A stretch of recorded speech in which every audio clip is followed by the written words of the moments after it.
Mais par contre, le vegan, il est obligé de prendre... Moi, c'est ça qui me gêne, c'est le truc de dire... t'as un nutriment que tu peux pas avoir ailleurs que dans un cachet, quoi. Et je trouve que c'est quand même un peu triste. J'imagine le bébé, déjà tout petit, doit prendre ses cachets. Et être vegan, c'est important pour moi de le dire, c'est pas du tout, on n'est pas parfait, on se croit pas au-dessus des personnes qui mangent de la viande. On essaye juste, nous, de faire au mieux. Alors, ma chaîne YouTube vient en fait en opposition au véganisme, mais plus se positionner sur le débat plutôt que vraiment la confrontation physique.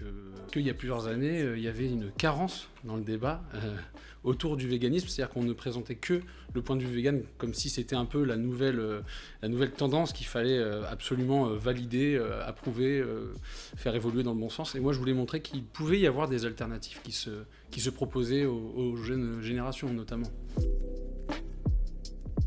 On a longtemps mangé de la viande, mais de façon raisonnée. Dans nos sociétés, ce n'est plus le cas.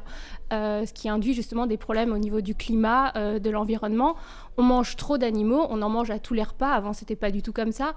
Donc ça conduit à une surconsommation, à une surcadence dans les abattoirs. On fait naître beaucoup trop d'animaux, on les tue. Et être vegan, c'est important pour moi de le dire, c'est pas du tout, on n'est pas parfait, on se croit pas au-dessus des personnes qui mangent de la viande.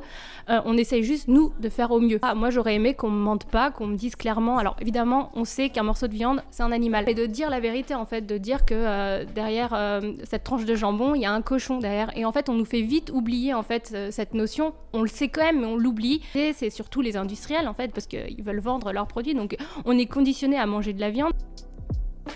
Parler de complémentation dans le cadre du véganisme, parce que c'est carrément un remplacement, dans le sens la vitamine B12 n'existe pas dans le régime vegan. Mais par contre, le vegan, il est obligé de prendre... Moi, c'est ça qui me gêne, c'est le truc de dire...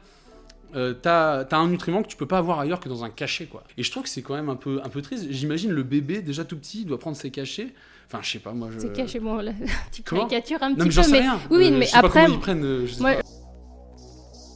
La plupart des personnes qui deviennent véganes, enfin végétaliennes, c'est pour les animaux en fait qu'on le fait en fait. Et moi, on me dirait qu'on me retire, je vivrai moins longtemps, bah, je le ferai quand même en fait, parce que j'aurais pas être complice de ça pour ma morale, je voudrais pas. Donc après, c'est un choix. Qu'est-ce que vous préférez, privilégier votre santé à la morale? Mais en tout cas, ce qui est sûr, c'est que ceux qui privilégieront toujours leur santé avant vous, eh ben, ils auront plus de chances d'être mieux dans leur vie et d'accomplir mieux leurs objectifs. C'est aussi, voilà, Mais juste prendre un petit cachet à croquer de vitamines, c'est pas la mort non plus. De dire la vitamine B12, pour moi, c'est un argument marketing du véganisme où, en fait, c'est un peu genre, ouais, vous prenez cette pilule magique et ça y est, tout va bien se passer pour vous, mais c'est pas vrai. Non.